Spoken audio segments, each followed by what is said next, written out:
안녕하세요. 오늘 저희가 함께 살펴볼 자료 묶음은 바로 이 프롬프트 엔지니어링입니다. 네. 대규모 언어 모델, 그러니까 LLM이랑 어떻게 하면 좀 더 효과적으로 대화할 수 있을까? 뭐 이런 내용인데요. 보내주신 자료들 아주 흥미롭더라고요. 아, 맞아요. 이게 단순히 질문만 던지는 거랑은 차원이 다르죠. 그렇죠. 그래서 이 기술로 LLM의 숨겨진 능력을 어떻게 하면 최대한 끌어낼 수 있을지 그 핵심을 좀 파헤쳐 보겠습니다. 네, 좋습니다.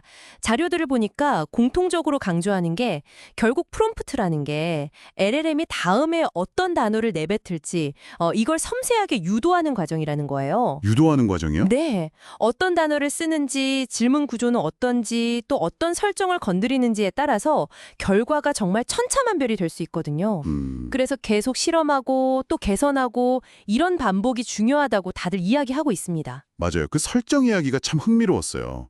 특히 뭐 온도라든가 타픽 같은 값들이요. 네네. 어떤 자료에서는 이걸 LLM의 숨겨진 조종간이라고 표현했던데 이게 정확히 어떻게 작동하는 건가요? 아, 그거 정말 딱 맞는 비유예요.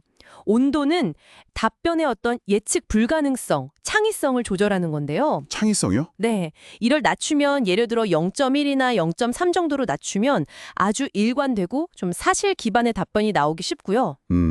반대로 0.7 이상으로 높이면 훨씬 다양하고 창의적이고 어떨 땐 정말 엉뚱하다 싶은 결과까지 나올 수 있죠. 아, 보내주신 기술 문서 중에 하나 보니까 특정 코드 생성 작업에서는 온도를 한 0.2 정도로 딱 고정했더니 버그가 확 줄었다. 뭐 이런 결과도 있더라고요. 그렇군요.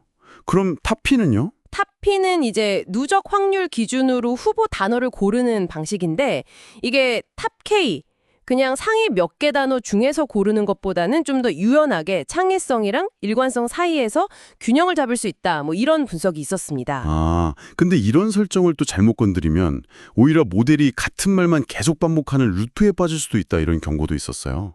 비용 문제도 그렇고요. 네, 그 점도 아주 중요합니다. 온도가 너무 낮아도 선택지가 너무 없으니까 같은 말이 반복될 수 있고요. 네, 반면에 너무 높아도 이게 특정 표현에 딱 꽂혀서 계속 반복될 위험이 있어요. 그렇군요. 그래서 보내주신 가이드라인 중 하나는 이런 반복을 피하려면 온도랑 타피 설정을 어떻게 조합해야 하는지 그런 구체적인 예시까지 보여주더라고요. 아, 정말요? 네, 결국에는 작업 종류나 목표에 따라서 최적의 값을 계속 찾아 나가야 하는 거죠. 설정만큼이나 중요한 게 또 실제 프롬프트 작성 기법들이겠죠. 그렇죠. 자료들 보니까 전반적으로 퓨샷 기법을 엄청 강조하는 것 같더라고요.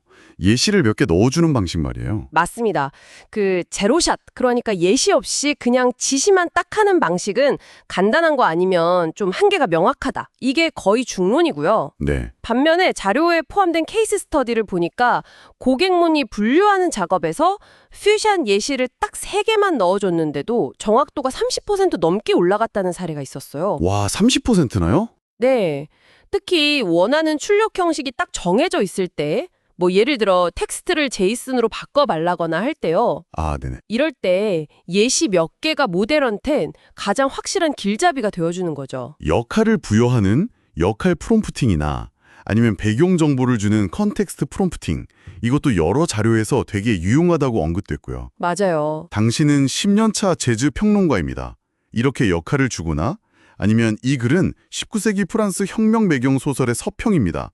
처럼 맥락을 딱 주면 결과물의 어떤 톤이나 깊이가 확 달라진다고요. 네, 특히 좀 복잡한 글쓰기 할 때 효과가 크죠. 그리고 보내주신 자료 중에 정말 흥미로운 부분 중 하나가 바로 생각의 사슬, Chain of Thought, COT, 기법에 대한 심층 분석이었어요. 아, COT요? 네, 단순히 답만 딱 내놓으라는 게 아니라 그 답에 도달하기까지의 논리적인 단계를 스스로 설명하게 만드는 방식이죠. 맞아요. 그 나이 계산 문제 예시가 딱 떠오르네요. 제가 3살 때 파트너는 제 나이 3배였고 지금 제가 20살이면 파트너는 몇 살? 이거요. 아, 네네. 단계별로 생각하게 하니까 훨씬 정확해지더라고요. 그렇죠. 모델한테 1단계 내가 3살일 때 파트너는 9살, 2단계 나이 차이는 6살, 3단계 따라서 내가 20살이니 파트너는 20 더하기 6 해서 26살 이렇게 생각 과정을 쭉 펼쳐 보이게 유도를 하면 복잡한 추론 문제에서 성공률이 정말 극적으로 올라갑니다. 와, 실제로 한 연구 결과를 보면 특정 수학 문제 데이터셋에서 COT를 썼더니 정답률이 50% 이상 향상되었다고 하죠. 50%요? 대단하네요. 네, 여기에다가 자기 일관성 기법이라고 해서 여러 추론 경로를 만들어 본 다음에 가장 많이 나온 답을 채택하는 방식을 더하면 정확도를 더 높일 수 있다, 이런 팁도 있었습니다. 정말 다양한 기법들이 있네요. 그럼 이 자료들을 통해서 얻을 수 있는 이 프롬프트 엔지니어링 실력을 키우기 위한 가장 실용적인 조언은 뭘까요? 몇 가지 핵심 원칙이 계속 반복해서 나오는 것 같아요. 첫째는 아까 말씀드렸듯이 예시, 퓨샷을 정말 적극적으로 써라, 이거고요. 네, 예시. 둘째는 프롬프트를 모호하게 쓰지 말고 명확하고 간결하게 쓰라는 점. 명확하고 간결하게. 네, 특히 원하는 출력 형식이 있다면 예를 들어 목록 형태로 달라, 제이슨으로 달라, 아니면 특정 길이로 써달라, 이렇게 구체적으로 명시하는 게 환각, 그러니까 모델이 막 이상한 소리 하는 걸 줄이는 데도 도움이 된다는 분석이 있었고요. 아, 그것도 중요하겠네요. 그리고 이거 하지 마세요보다는 이렇게 하세요라고 명확히 지시하는 편이 더 낫다는 조언도 기억에 남아요. 네, 맞아요. 긍정적이고 구체적인 지침이 모델한테는 훨씬 효과적이죠.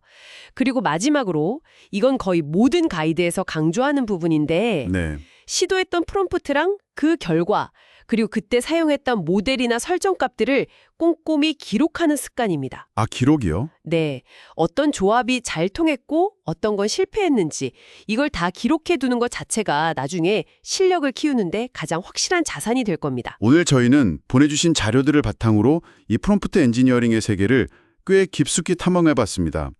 이게 단순히 질문하는 걸 넘어서 LLM이라는 진짜 강력한 도구랑 아주 정교하게 소통하는 기술이자 뭐랄까? 예술 같다는 생각도 드네요. 네, 맞습니다.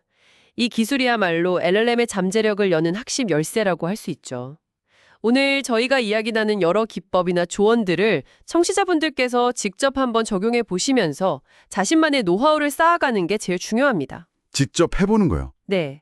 자료 속의 지식들을 실제 실험으로 옮겨보는 그 과정에서 진짜 배움이 있을 거라고 생각합니다. 마지막으로 이 자료들을 보면서 문득 이런 질문이 떠올랐습니다.